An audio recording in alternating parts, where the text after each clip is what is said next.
All right, so now we want to see Joel's game, which I've already got loaded up here. And let me see if Joel had any particular questions for me about this game. Oh, he did. No. All that is about a different opening.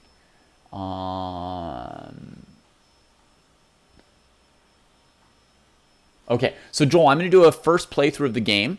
And then just tell me in chat if there's any particular question you have about this game, right? Anything you want to know about it.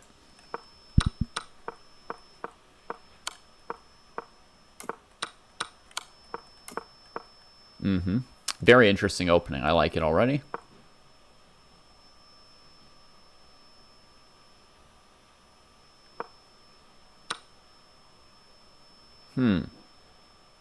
Probably you got to go queen here. It's a good spot for the queen. I've been wanting to put her there this whole time.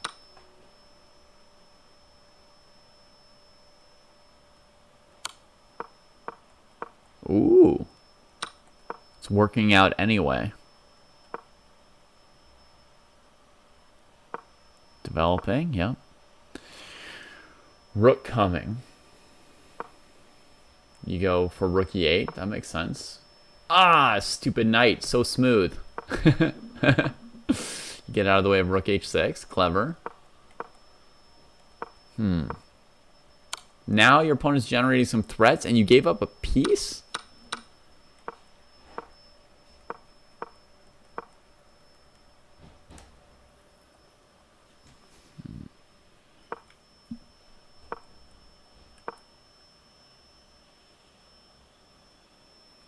I bet black can sack on f4 here, but we'll get back to it later.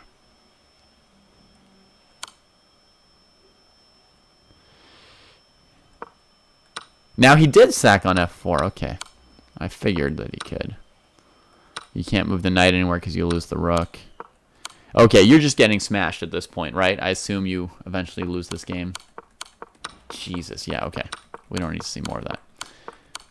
Okay, so let me see if you had any questions here. No question just yet. Okay.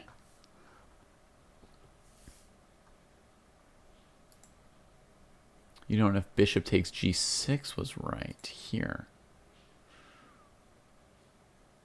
Seems better than spending a move on running with your queen. You know, because if you don't take this pawn, it's also going to like hurt your bishop all along. You've got an opposite colored bishop position here, right? So you each have an unopposed bishop. Your opponent's got an unopposed bishop and you've got an unopposed bishop. So I think you definitely want to get rid of this pawn while you can.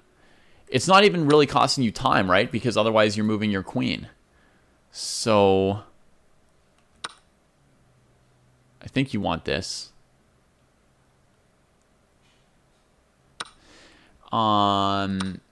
You know, I think, you know, maybe here or somewhere around here you'd want to put a pawn blocking their bishop for the same reason, because this unopposed bishop eventually is creating threats and stuff. One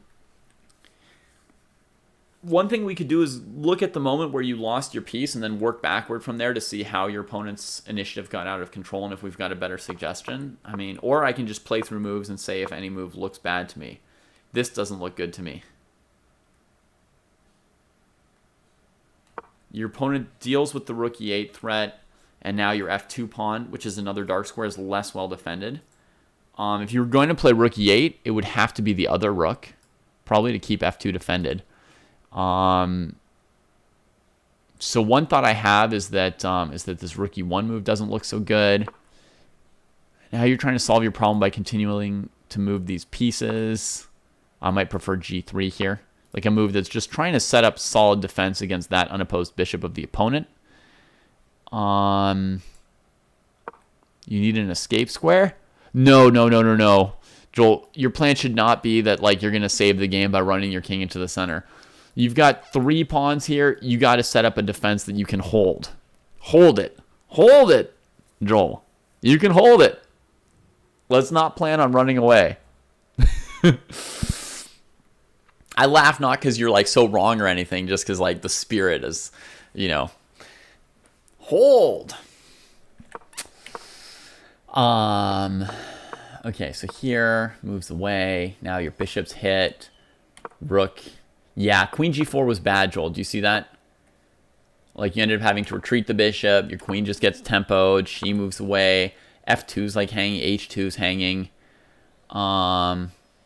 Yeah, I don't know that g3 is a higher priority than knight d2, but here, where you played rook e1, here I'm saying, now let's play g3. And also, on the move here, this one I really don't like. And here also my suggestion was g3, Joel. Because your queen move ends up losing tempo. Like, you're avoiding rook h6, I think. But you end up losing tempo because then you still have to move the bishop again. And then after this move, you have to move the queen again. Right? So again, I mean, I suggested g3 here right away. But rook e8 is fine, threatening rook e8, probably. And then after knight here, this guy's still defending this. And now you play g3. And from here, your plan is basically to go knight f3, e5 if you can. You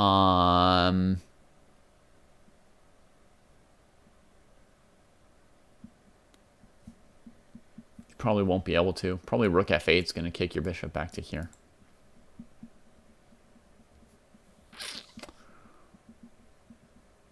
Just going to go like here.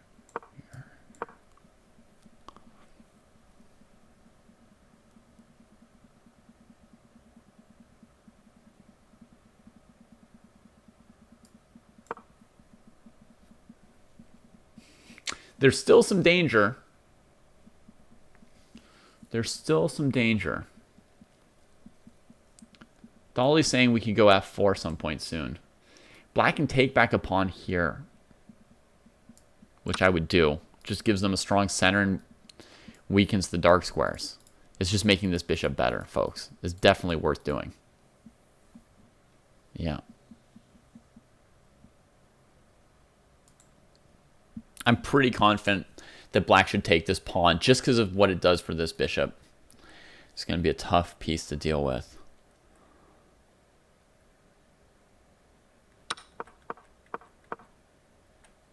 Shoot. That's pretty strong. We might need the move like c3 and g3 here even. It's so intense. All right, so like here. Here.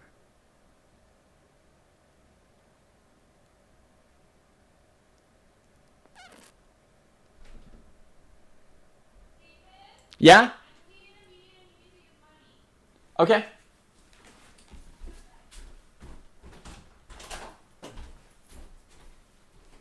I'll be right back.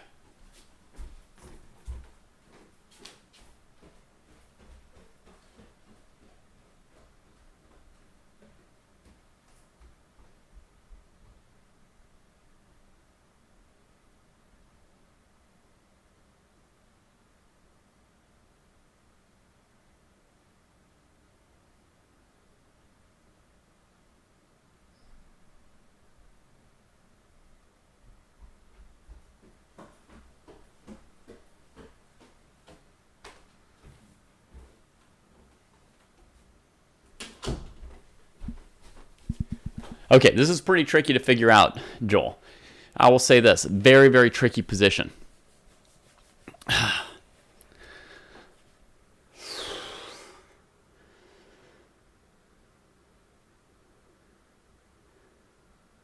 Yeah, you're right, Joel. You should not sack the h2 pawn. If you couldn't avoid sacking the h2 pawn, you would be right to play rook e1.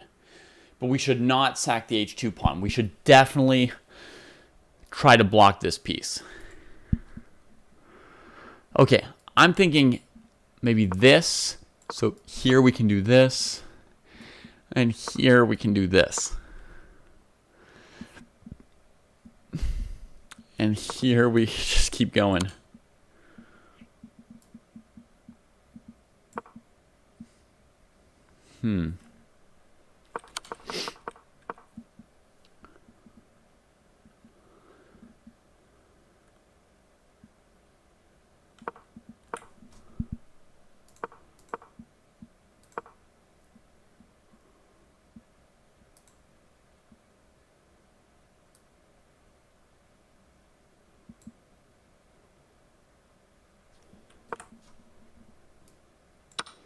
We also have to contend with this. Man, this position's intense, Joel.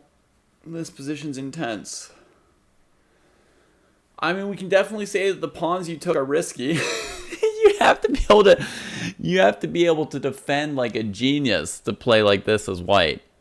You have to be so tough, man. This is objectively scary. This is objectively scary.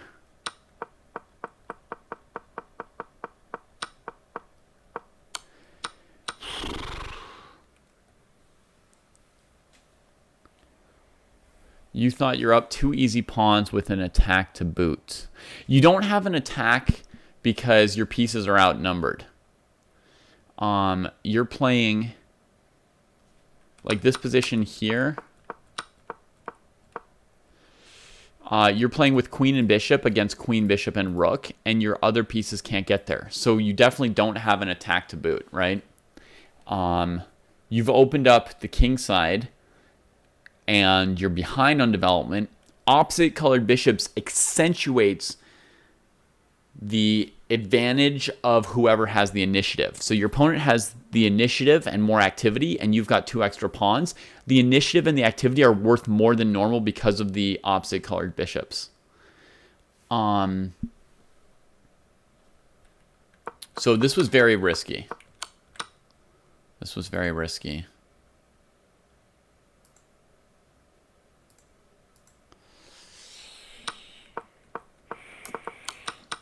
Okay.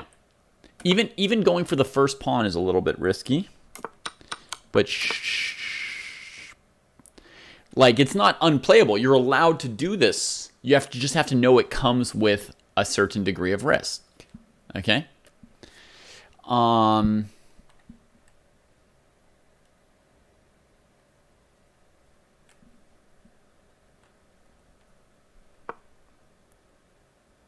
Look at your opponent spending a move just covering the light squares against this bishop. Now here what I would play for you. Okay, that move's fine. Here I would play queen h3. This is my big moment where I want to suggest an improvement for you, Joel. This is like the clearest thing to me. I like getting your queen out of the middle there. I like covering h2 with the queen. I like aiming at the light squares. I don't like giving up my dark squared bishop and making this such a problem and giving them time to develop their rook. I really like this move. Basically, Pumpkin the Cat asking why opposite colored bishops help the person with the initiative. Basically, the person with the initiative can attack, like white here can threaten a light square. See, black doesn't have a light squared bishop. And it's harder for black to defend it because they don't have a light squared bishop.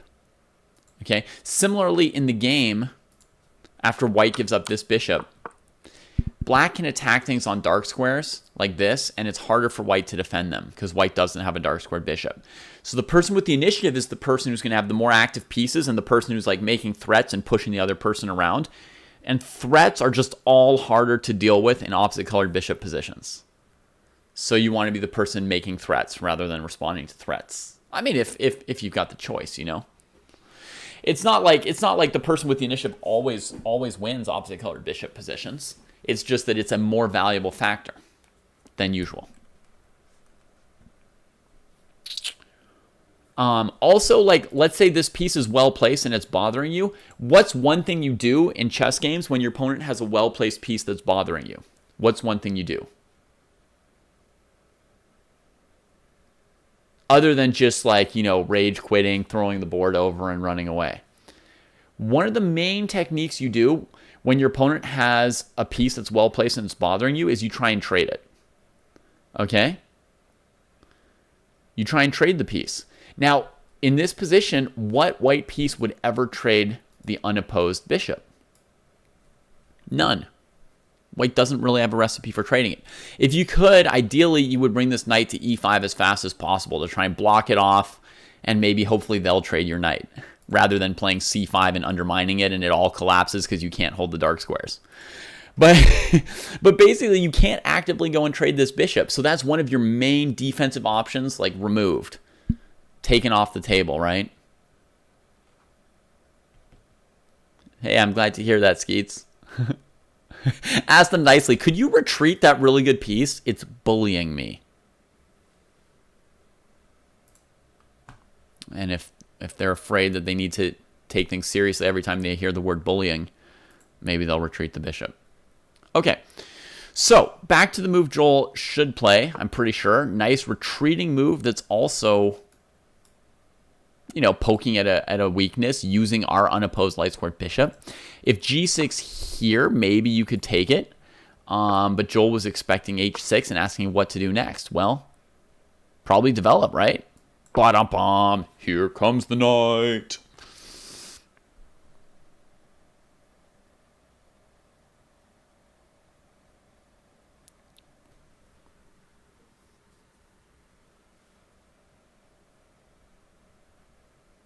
That's right, Joel. The nice thing about having the only light squared bishop is you know if you play g3, you're not going to have light square weaknesses because you've got the only light squared bishop. You will always be able to cover the light squares. You only need to worry about the dark squares, for sure. Okay, bishop takes h2 is a threat. Not so much. There is the idea from black that if we takes, they win back the piece, right? And maybe in some situations, white wouldn't want to allow this, giving back their piece. Although, look at this. White seems to still have the advantage. Attacks this pawn, which is doubled and isolated. It comes here. We play knight e5, threatening knight g6. King here, I suppose. King here. Or could we even play this move? Oh! Oh, no! Look at that move. Black just got punished with the queens off the board. Okay, when I played this move, it wasn't because I saw bishop e6 winning. I played this move to keep this knight from developing. I thought, you know what? If there's no tactic, and there's no knight g4 because there's already a pawn there and the bishop could take it. If there's no tactic, I could stop knight d7, and that's just mean. But then I realized, you know, if my opponent plays knight e4 to challenge the bishop, I could even go check here and then here and say GG. Right? Wouldn't that be nice? F3 is also pretty nicely winning, probably. Anyway, rook h1. So bishop f5 in this position, I think, it's like a winning position for white, actually. Like maybe better than anything we ever had before. The other thing about bishop h2, the other risk of bishop h2 is that white just moves the king. Now white's threatening to play bishop takes knight and then go up a piece. So you take, now you have to spend a move retreating it, right? Now white's knight comes. Now if you look at what just happened, a couple moves ago, white had spent time to win a pawn on e6. Now black has spent time to win back the pawn on h2. If you look at this situation in the development, suddenly it looks like white's got the bishop pair. White's got a small lead in development. Black's king is more weakened than white's because black's weak on the light squares, which they can't repair.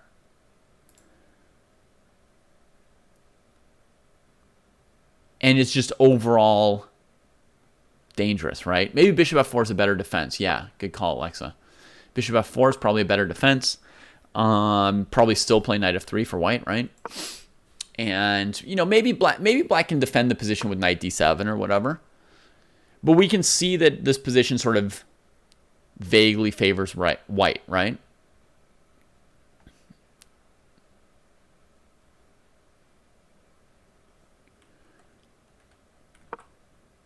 Basically a reverse card situation. Exactly, Far Eastern. We spent time to get that pawn, but we also got the light squared bishop. So now black spends time to get our h pawn, and the f pawn is worth more than the h pawn, right? So they spend the same time taking the h pawn that we spent taking the f pawn and the light squared bishop. So we know that in this kind of situation, we're coming out ahead for white. That said, just trading queens and allowing this whole tactic from black is surprisingly crushing. I recommend this variation for white. I think at like you know, if we're calculating or like checking like computers or asking GMs what's going on, they'll tell you that this is more winning for white than the other. Moral of the story, just don't take pawns. I mean, just know what you're trading off when you take pawns. And I mean, you've taken one pawn so far and you've gotten away with it here, right, Joel? Queen h3, h6, knight d2. I mean, what could be wrong with white's position? You've got the bishop pair, you're up a pawn, and you're like equal on development. Hooray, right? I mean, this is just straight up hooray for you. And to me, that's the biggest mistake or moment in the game. Like, you giving up your dark squared bishop makes this bishop better. You're trading for that knight that's not as good. And, you know, you're giving some amount of tempo in that position in order to get that second pawn. And it feels like that just increases the risk level for you without increasing your evaluation. Like d4 is hanging, rook f6 to h6 is coming. Yeah, in this position, I would say like you're up 2 pawns, but your advantage is probably at best one of those 2 pawns. Can I say, like, I feel like black's got at least a full pawn of compensation. If you look at that other position where I play queen h3 and knight d2, if you put a pawn back on like f7 or f5 for black, I would probably still like white's position. So here you're only up 1 pawn, but I would say your advantage is more like +2 probably. Does that make sense? So that, to me, that's like the big swing in the game, is right on that move. Okay, that said, we're going to answer one other question of yours about a different position. Here, you want to know about bishop f5. Looks logical, but it does leave the bishop exposed where they can like take it because it's hanging at some point. Would it be more logical to just drop it back here safely? Probably. Then your opponent might develop the knight here instead of here, right? Bishop d3 should definitely be better than bishop f5, like Micro is saying. Just if instinctively that's what you're wondering, you thought it might be good on h3. Maybe that's a little bit awkward. The point is it takes more time, right? It's 2 moves. There's some awkwardness. I want to play g3. Depends whether or not you see this rook coming, but now that we all know about this rook lift and see it coming, like, I don't like the bishop on h3, right? So I would say the best you can do is put the bishop here, knight d7, knight d2. Just develop these pieces the simplest you can, right? And rush to cover this side of the board. I think you've got an edge here still, right? As I said, I mean, I think black might have 1 pawn worth of compensation for the 2 pawns you have. I don't want to lose d4. I don't like that position. But we've got checkmate for the moment. And if knight f6 to cover the checkmate, then the queen can't take here anymore. I'll go to my favorite square again. You seem fine here, right, Joel? No problem. Again, I would rather have this position with their queen here and their pawn here, but their knight still on b8, and you've still got your bishop pair. I would prefer. Yeah, maybe rook here anyway. So we go knight f3 to cover this. And then on rook h6, our queen is all trapped.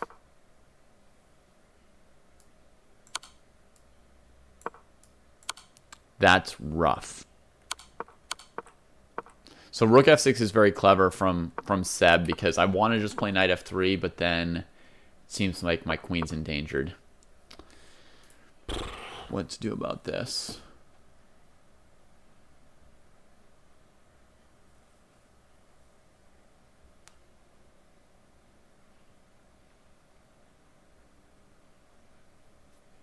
I think you just have to play g3 and start blocking this piece. Rook h6. Ugh.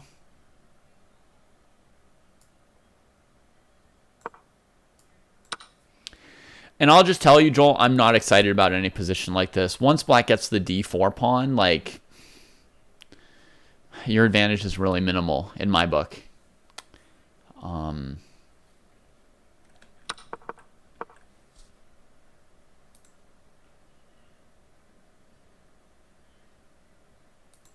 But I don't see anything better for you to do. You can play queen e2 first, but there's still rook h6. You have a protected passed pawn.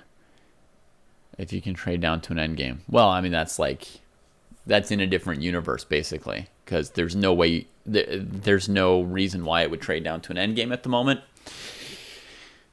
At the moment, black's got a better center and more active pieces. Your pawns can't advance because it would weaken your king. You don't have like a passed pawn that's going to distract them from their attack. So to me, here, which is probably the best you can do. Here, I mean, you have to wonder about this now. Maybe c3, here. You can certainly play the game, but I think your advantage is less than a pawn. I think I'd be surprised if many people disagree with me about that. I don't even think that's like very controversial or a big argument. Like your advantage here is less than one pawn. This looks fine for white. Yeah, but you're not getting mated. It's not, in that sense, it's fine. But black's got a lot of ideas and a lot of pieces on the board.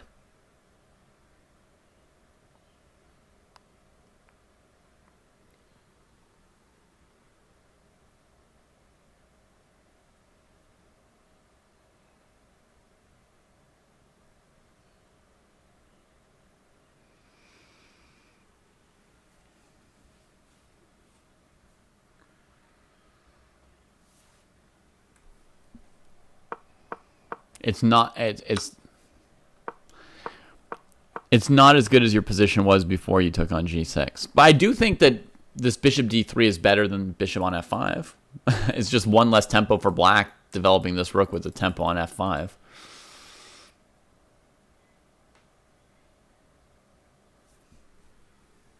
Anyway, this is highly risky. It recalls the game AFM Hughes versus Scotch Prep from the classical tournament. Week 1, we saw the game live on Saturday.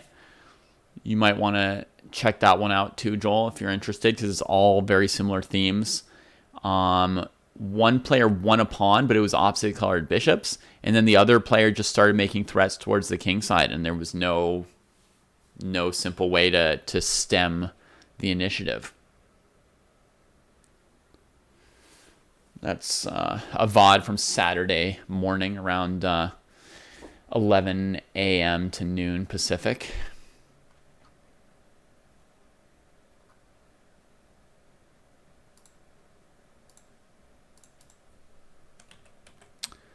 Oh, I'm going to guess one other thing, Joel, that I'm going to give you like a tip about your thought process. It was round 1 of the May-June Classical, yeah. I'm going to give you one other tip, Joel.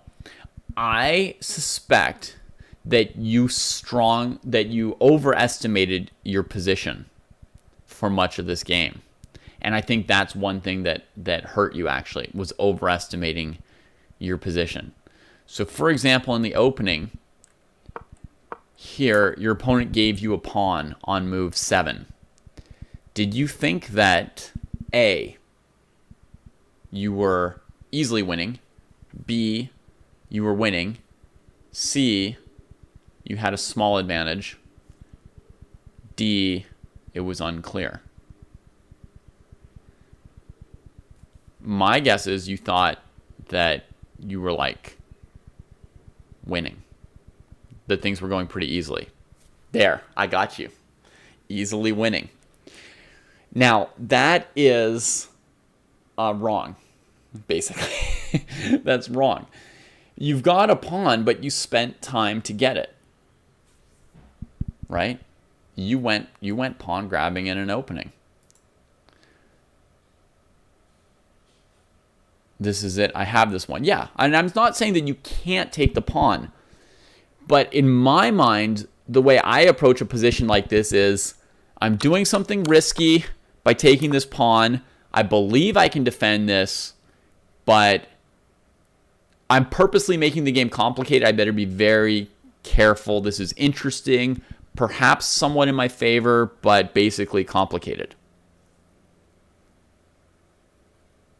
Okay?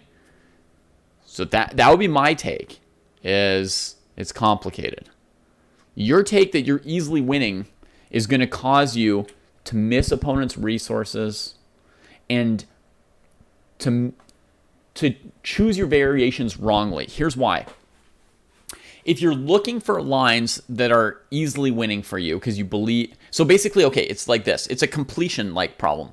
If you expect the evaluation of the position to be some number, right? +2, +4, +1, whatever it may be, you're going to look for variations that match your evaluation.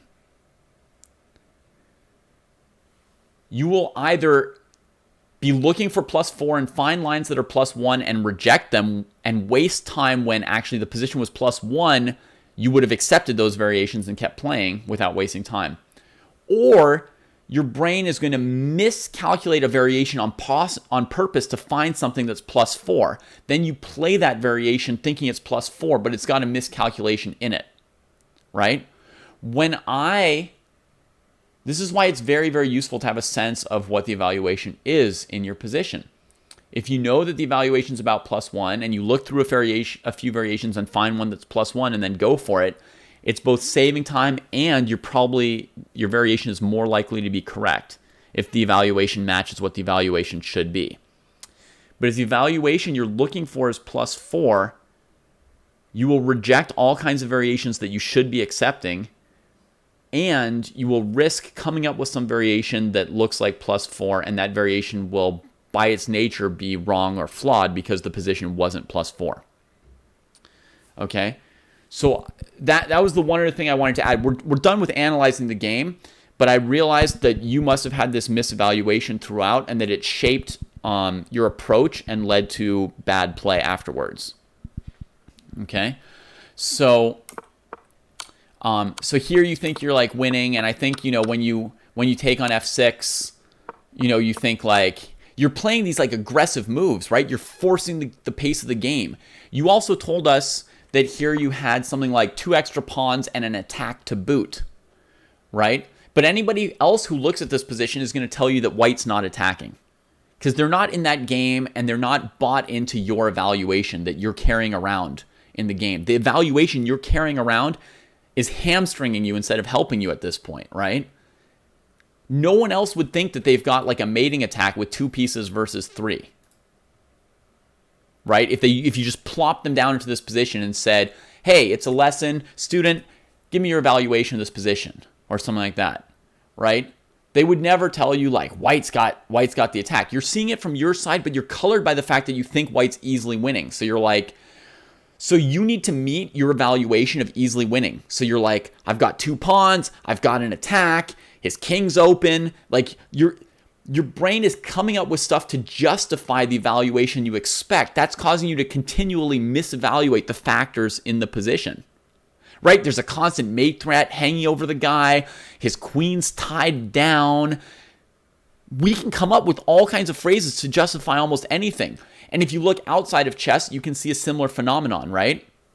Like if somebody believes the government's corrupt, then you can take any news story and find things in that news story that justify the position you already had, right?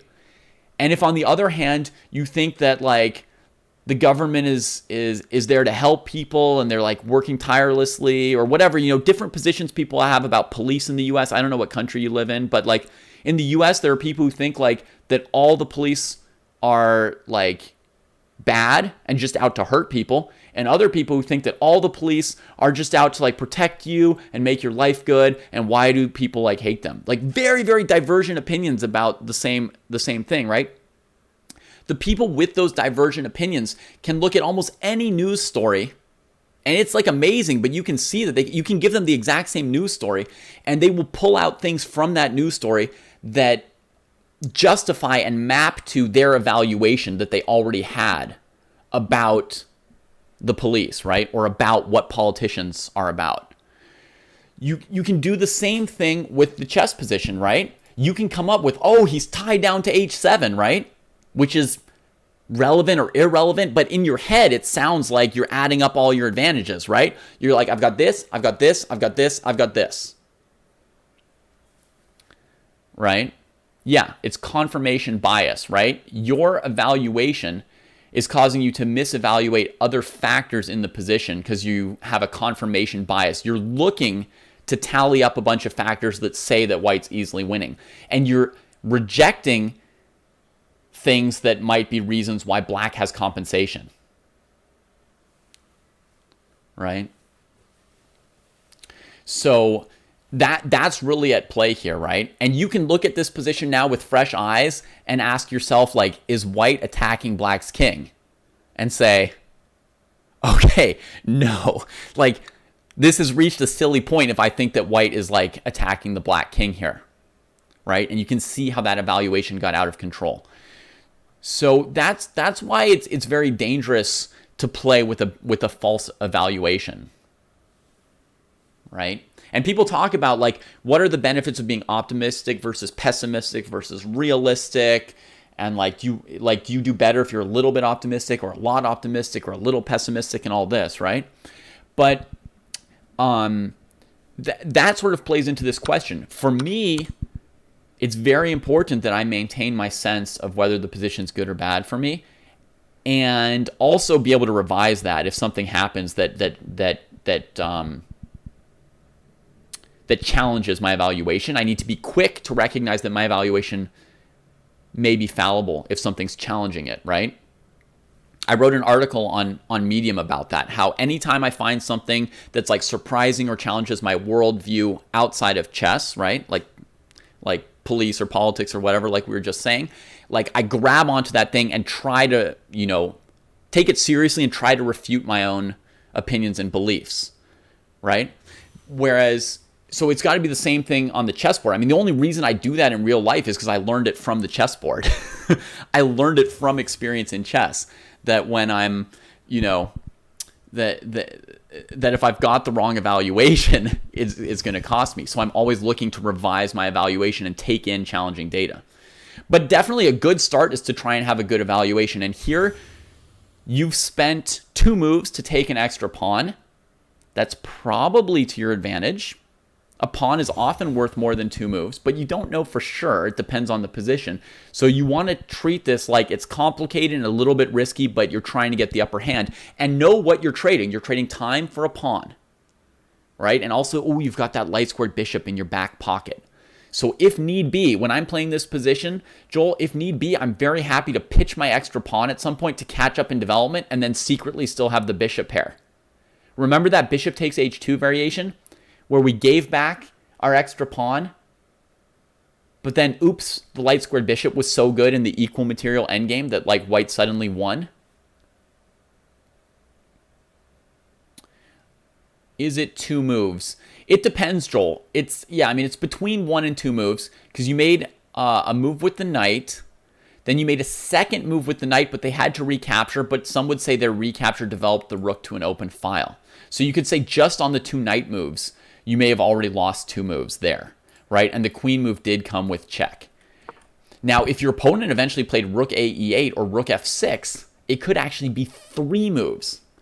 So how many moves it is does depend on some details of how things are going to get played out. It's not 100% simple to count the tempi, right? But that's a framework to start thinking about it and calculating it, right? So you were white, so you started with a half tempo lead. White is in a better position than black to spend 1 or 2 tempi at some point in a game to win a pawn and then survive and hang on to it, right? And black's extra time will eventually sort of like fizzle out and you're left with your extra pawn. So white is in a good position to challenge people in the opening by wasting 1 or 2 moves to win a pawn, which if black tried to do it, they'd also be down the move of white being white, right? And they won't get to that point where they survive often. But yeah, I mean, I would say you're giving something like 2 moves for a pawn. And if you think of it that way, then in an averagely open position, something that's neither totally open nor totally closed, you're gaining like 0.33 of a pawn, right? Because a pawn's worth about 3 tempi in like a semi-open position. But it varies wildly. In a totally open position, a pawn's worth like 1 move or less. And in a super closed position, you could spend like 4 or 5 moves to win a pawn. But anyway, my evaluation would be like, I'm hoping for plus 0.35 or something like that. And I know that it's risky and I need to pay attention, So imagine how different my approach would be to these next few moves than yours was, right? Based on the evaluation that I'm playing from and the evaluation that you're playing from at this point. And it's not to say that my evaluation is right and yours is wrong. I mean, we're each just struggling to get better and better at it. I'm just suggesting to you that I think yours was probably wildly wrong in this case, but maybe I'm wrong, you know? So, but it's definitely worth thinking about what that evaluation is and how that plays into the subsequent moves. And, you know, reevaluate some of the factors that you were using to build up that like winning advantage for yourself, right? Because like you're up like a pawn, but you're like easily winning. So to me, if I'm up a pawn, that's not enough for me to say I'm easily winning. I don't easily win endgames up a pawn, much less just random positions up a pawn where I still have to play the middle game and the end game. So if I'm easily winning, for me, it's like 2 pawns and my pieces are in good position. That's easily winning for me. So you have to like build up a list for yourself. You're like, I'm up a pawn. I've got the bishop pair. I'm attacking him. I checked him. I don't know. He's tied down to checkmate. Like, I don't know. You have to like build up a list that like makes you believe that it's easily winning. But I think you're stacking the factors in the position incorrectly because of that confirmation you're trying to create that it is easily winning. You're not thinking like d4 is hanging, like his rook's on the open file, I developed his rook for him. You know what I mean? Like you're not adding up those factors in Black's ledger.